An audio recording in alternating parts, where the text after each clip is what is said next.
Assalamu alaikum, ladies and gentlemen. Assalamu alaikum, boys and girls. Welcome to the best podcast, the only podcast on the internet that talks about Islam and today's events and today's happenings and current topics and current news and from a Muslim perspective, and I am so off my game tonight. Normally I have some cool, interesting, thing to say to get the show rolling, but I'm not doing so hot tonight. So with that, ladies and gentlemen, please introduce take two. Please allow me to introduce the hardest working Imam that I know, Imam Azhar. Assalamu alaikum. Greetings of peace to all our listeners tonight. To those who listen in from Japan, South Africa, Pakistan, England, the US, Canada, and many other countries, we welcome you all, and we want to let you know that we truly appreciate the time that you spend to listen to the podcast, to watch the live stream, and to engage with us. You are the listeners. Your voice is crucial in the success of the mission. And the mission is what, Carl? To allow people to see Islam and understand Islam in the context of the faith, not the context of Islamophobia, not in the context of racism and prejudice, and certainly not in the context of culture, which many of us Muslims have grown up identifying Islam as. That being said, that was quite a long introduction and a welcome. I think I compensated for Carl on that. And so, Carl, another busy week. Again, another big. We're not a late night show. We are not John Oliver and a weekly sum up of the news with a comical twist. But we do have to speak about a lot of current events only because Islam's name is always etched into those matters.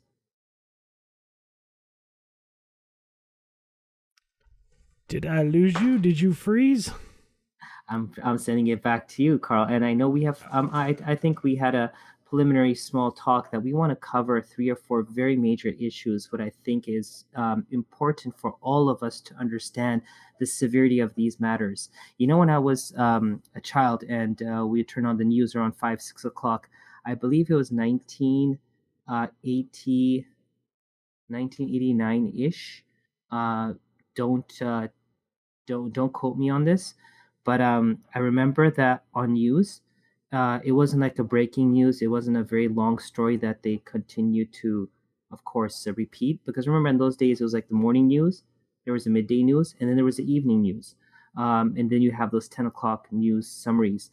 I recalled I was in the kitchen and I watched the news, and she said that in 20 to 30 years from now, machines are going to take over and jobs will be, more machine-based and humans will not be needed. And I ran and I told my father that, and he watched the news, but there was no repeat of that. And he used to work for a very high-tech company known as Litton Systems, and he used to build the most technological things that I don't want to talk about right now, but he would build them in these facilities, and his job as an engineer was a very important job, and what they were doing was very crucial. And he wanted to hear that, but it wasn't said again. And it was, again, not breaking news. It was just one of those things slipped in between. But 20, 30 years later now, we're seeing that happen. So the reason sometimes we highlight certain stories, the point I'm trying to make is because they are very crucial, even though you haven't heard about it, or you heard about it and you thought it's not a big issue. So we try to make sure that we cover everything here, and we did have a pre-show meeting, and I'm not really sure where to start with what we talked about, but Let me hit you with that one then. Yeah, no, we do talk about this stuff because it is in the news, and there is so much Islamophobia out there that we don't know really. People get confused because if you don't know a Muslim and you've never spoken to a Muslim and you don't know, then you'd hear things and you see things and you just assume that they're real, and you assume that oh, I saw this on the internet, because as we all know, everything we see on the internet at all times is absolutely true. And actually the one thing I want to do, and I hope Facebook doesn't kick us off for this. I'm going to try to be slick about it. But one of the things that we talked about before the show was the new CNN commercial. And I have this little gift, and I hope you can hear it. And if you can't, just give me a hand signal and I'll see it. But for those of you listening online here, this is just for you. This is an apple. And this is an apple. And this is an apple, and this is an apple. And when you put them all together, you've got a case.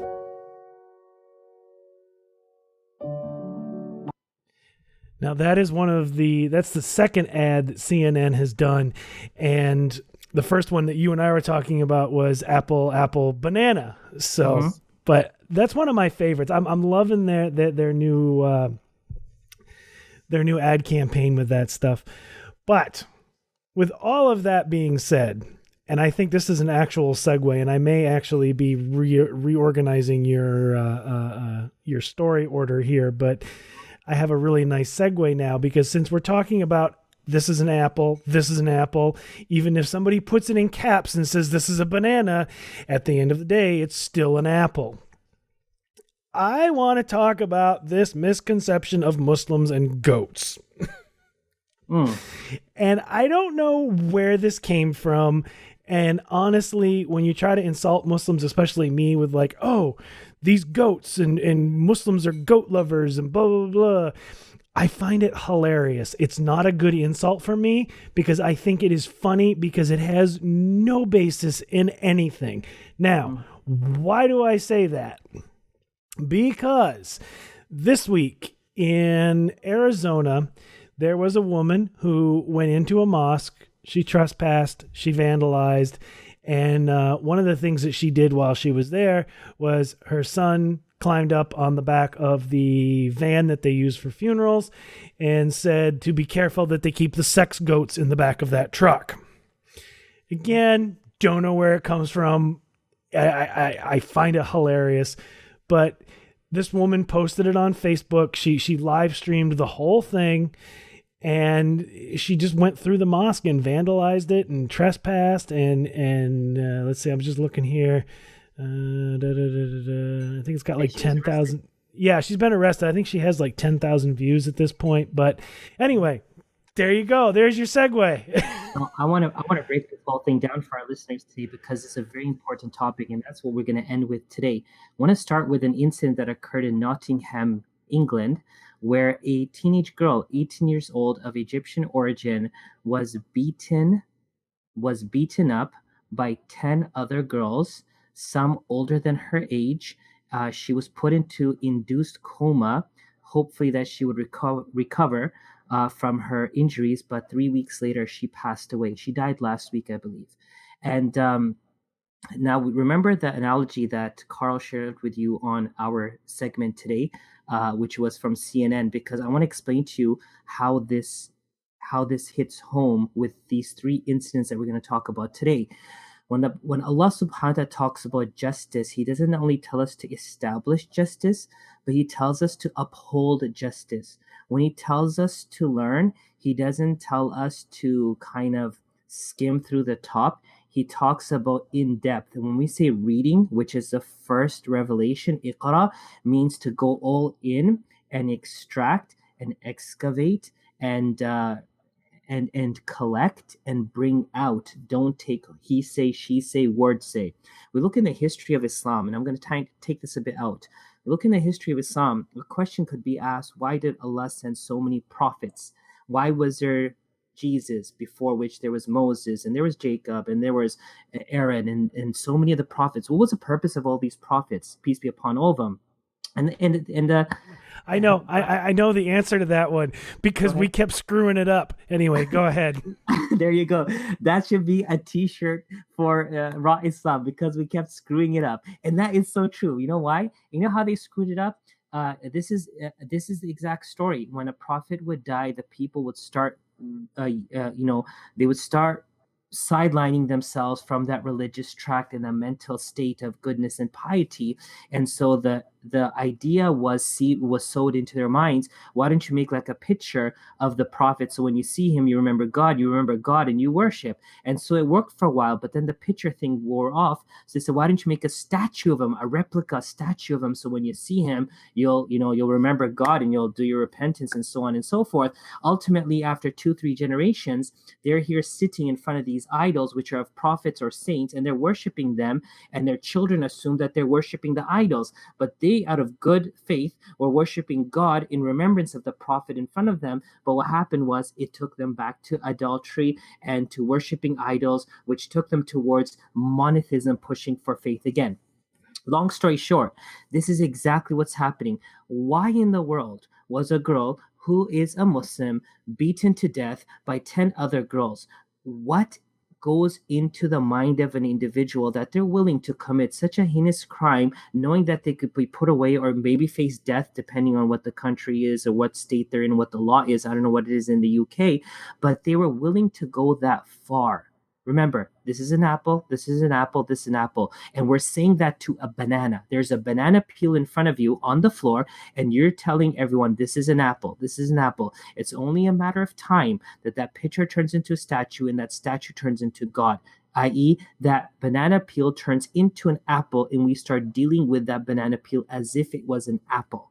And this is a very dangerous downfall, because as much as you want to excel, there has to be a certain amount of energy invested in ensuring that our key fundamentals, foundations of understanding and knowledge and morals and character is with us. It will not move unless you bring it along. So that's a disturbing story that maybe many of our listeners never heard about, that a girl was beaten to death. Why was she beaten to death? Go find out. It goes to show the decline of humanity in human beings, something we could keep on bringing up almost on a weekly basis. We take this story now to a new level. Let's go to the next story. Austin, Texas, home of technology, the second Silicon Valley of America. A lot of brilliant minds, a lot of great companies have their headquarters there and their offices there. What's happening in Austin? Well, many of you might have not heard because we're so caught up with Trump in a lawsuit and $20 million and $130,000 and all these other things that's going on.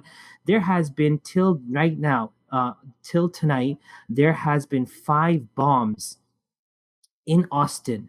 And one of them blew up this morning in San Antonio in the FedEx facility. And the thing is that these bombs are addressed to reputable, successful, prominent African Americans. It's happening only in Austin, and it's going only to Black people in the community. Until now, no one has called it domestic terrorism. This is what I'm trying to say to everyone. Listeners, catch up with me on this if you can. When we fail to call something for what it is, we open the doors to justifying what is wrong. Does that make sense, Carl? Yes, it does. Because if you don't call it what it is, there comes a point where, you know, if you don't call something what it is, and this is one of these things that is here today, and it really bugs me, is like the fake news. Oh, this is fake news. Oh, that's fake news. And I know during Trump's inauguration, oh, it was the largest inauguration ever. It's just an alternative fact. No, it's a lie. Mm-hmm. And the minute you stop calling something what it actually is when you start changing the narrative. So the minute you stop calling this domestic terrorism and you start calling it, oh, these packages that are being sent to African Americans for no apparent reason. No, dude, that's domestic terrorism. Call it what it is. Don't sugarcoat it, because then what's going on will be lost. Well, not only that, Carl, you've hit into the point. I'm going to take it home, and that point is that you change a perception of human and humanity, and you allow good to be evil and evil to be good. You justify to a point that a person will never hesitate to do what they do because they feel it's fine. I'm doing something right. And so we have a systematic trend of not calling something for what it is. And what we gave it was an alternative name to make it look better. So we called the banana peel an apple. And the apple result is that we have these type of incidents happening all over our world. Nottingham, England is one girl. Sri Lanka is now up in flames with Muslim Buddhist rivalry, Buddhists who are burning Muslim mosques and burning Muslim businesses. The question you have to ask yourself, you have been around for so long and you've been around together. Why is it happening right now? And it all goes down to, as we said, when you don't call something for what it is and you sugarcoat it or you change a terminology to make it look like something better. There's no such thing as fake news. There is news and there's lies. And there's no such thing as alternative facts. There's knowledge and there's lies. There's nothing in between the two. This is like there's day and there's night. You're trying to call it late afternoon, evening, pre-sunset. Oh, the sun just set. No, the sunset, it's nighttime. Yes, the colors in the sky change, but it's nighttime now, right? And oh, the sun is about to rise in an hour, so it's like pre-morning. No, it's morning, afternoon, evening, night, right? But we're going to talk about the as bright as day, as dark as night. There's nothing in between when it comes to knowledge and news in comparison to lies and lies. And that takes us to Arizona. So you have a mother. You have a mother with her friend and children who are being taught this. See the effect now. We don't call Austin for what it is. We then have humans doing what they do, like in Nottingham. And then you have parents teaching their kids, indoctrinating their kids. These are not Americans. These are haters. These are terrorists. These are people who have sexual relationships with goats. These are people who eat dogs. These are people who hate pork. And if you watch the video, I'm sure some of us or many of us have watched the video, it's mind-boggling. Now, yes, she got arrested because she was dumb enough to record herself, but let me tell you something. This wasn't the first incident at that mosque, and this wasn't the first incident at any mosque. And I want us to do one thing at this point of the program is to do what Islam teaches us as a Muslim. Always turn around and look at where was your deficiency in having this come about. I didn't put the fertilizer, so in result the weeds came up.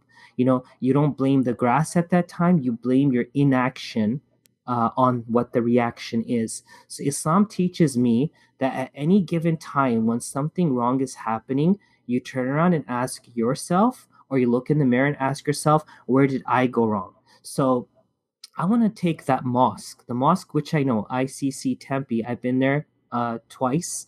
I know the people. I actually interviewed for that mosque. And I want to just give the listeners a bit of understanding of where we're failing. Number one, our mosques are run by people who don't know how to run mosques.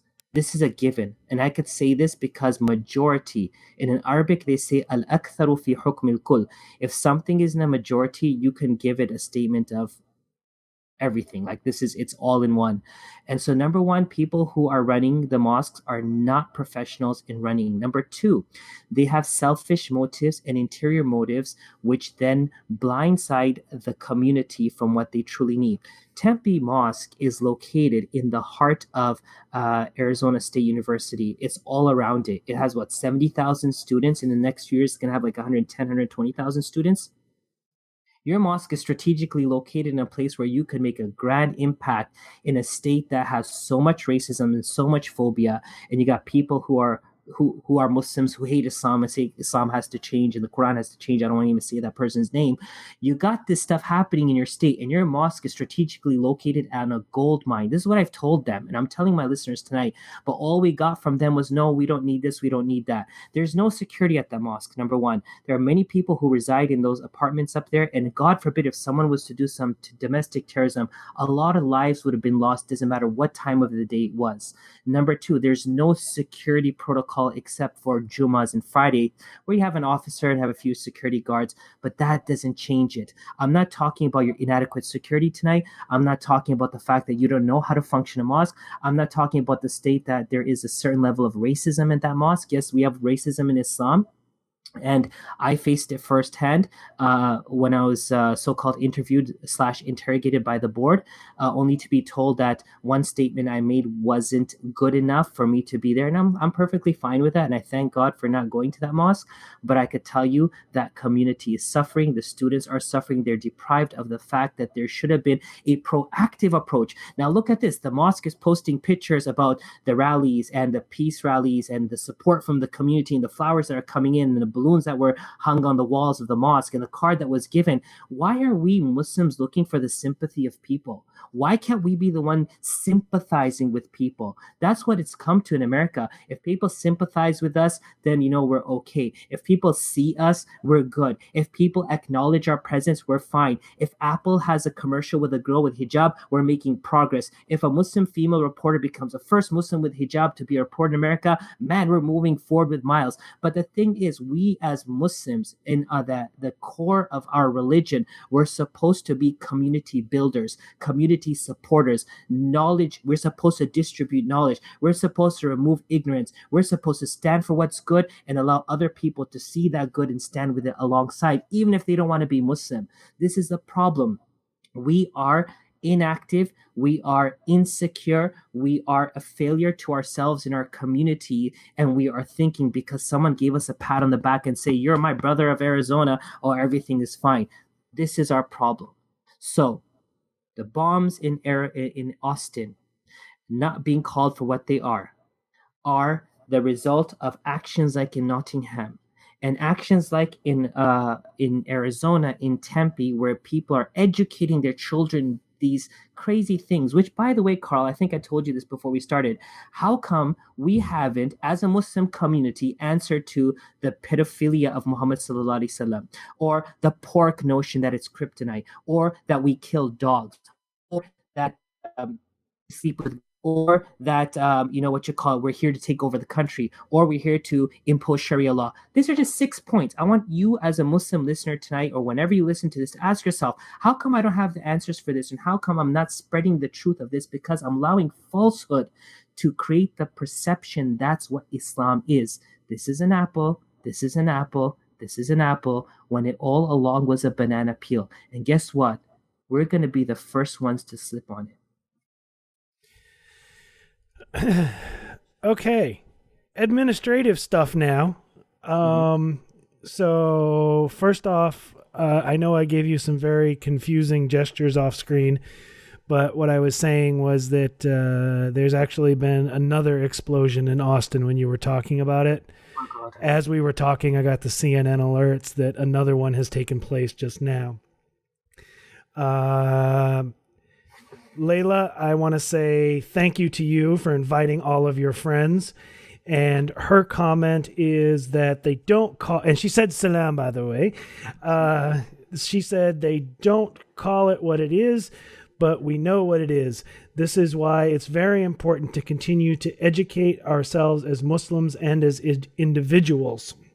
And you're absolutely right, Layla, and that is what we do here, and that is why we're here every Tuesday night, inshallah, ya Rab. And if we're not here, make sure you go over to vennetwork.com, where you can download all the audio episodes, especially if you're new, because all the past episodes are listed there. And while you're there on the vennetwork.org, if you go to the front page, you can, click on the link to Amazon and get yourself a little t-shirt to help support the network and the hosts on the network, where we have awesome other shows as well. We also have another question for you, sir, and I will toss it back to you. although I'm qualified to answer this one, but it's the Imam Azhar podcast. I'll let you do it. The question is, do you think there will be more prophets because, as I said earlier, we continuously screw it up? I love the question. I thank the listener for posing that question. The role that my critique, and Carl, I'm going to go a bit ahead today on time, is that people see me as someone who loves criticizing a lot nowadays. I don't know if it's with age or what it is, but I've come to a point where I expect. So if Carl says that I am a master in podcasting, I never asked him. He said that. So now if I take your word for what you said, I expect that you do what you do right. If a person says, I'm standing up for your civil liberties, I expect you do it the way you're supposed to do it right. If you say I'm here for charity causes, then I expect you to do it right. And that could go whole 9 yards. So when I'm holding a person or a people or a board or a mosque accountable, put aside my criticism or my critical views. It's because I've experienced things there, I've seen things there, and it's not standing for what you say you're standing. So there's two options: change yourself or step down. Change yourself or step down. Don't hijack the community because you have the money. Don't hijack the people because you're the biggest donors and that you'll call the shots. There's still not an imam in that community where there are so many Muslim students. There's so many people who come from outside. Remember, don't think a nurse can do a doctor's job. We need doctors. That being said, the question is being asked, are prophets going to come? In Islam, we believe the Prophet Muhammad, peace be upon him, is the last prophet, and the duty of making sure, upholding the message. Now, put aside the image of a book, a Quran, a Torah, a Bible. Put that image aside. The word, what is word? Civility, humanity, modesty, character, morals. These things are upheld. That's what we're supposed to be doing as Muslims. So the fact that we're failing to do that, we should be called out for that. And that's exactly what I'm doing. And I would agree, and I would wholeheartedly listen to someone who calls me out if I say I'm an expert in something, or this is what I do, and I don't do it well, or I don't do it at all. So that goes back to Layla's question or thought. She said that we should be we know it, and that's the danger, Sister Laila, is that when we all say we know it's wrong, but we don't say it's wrong, because your brain is going to die with you and it's going to go in the grave with you, and so will mine. But my kids and their friends and my neighbors won't know that this was something I thought was wrong. And what will happen then is a culture shift where wrong will become right, where right will not be looked upon as something virtuous anymore, and that thing shifts within a generation. So since we know it, we have to speak in. That's what Raw Islam is about, that we speak these things, because I know, and Brother Carl knows, by our individual experiences, what the detrimental effect can be if we stop speaking and allow others to speak for us. And that, ladies and gentlemen, brings us to the end of another episode of the Raw Islam podcast with Imam Azhar. I would like to thank everybody for joining us online tonight. I would like to thank everyone for all the comments and all the shares. And Layla, thank you very much for tagging your friends, because it's cool when you invite other people, more people watch, we get the word spread further. And I would like to thank everyone for joining us tonight on the one podcast that does not have alternative facts. We just share the real facts. And as a reminder, ladies and gentlemen, I know I kind of very sloppily did it earlier, but I will do it again one more time, which is, if you want to help support the network, make sure you head over to thevennetwork.com and get your own Venn Network t-shirt. We have long sleeve coming soon for our hijabi sisters. We are also putting out a call for any designs. If you have a design that you think the Raw Islam podcast should be using on a t-shirt, email it over to us. The email's right here on the screen, rawislam@vennetwork.org.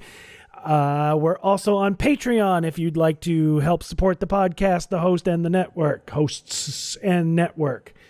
And I think that's all the administrative stuff. So until next week, ladies and gentlemen, we will say Assalamu alaikum. Assalamu alaikum.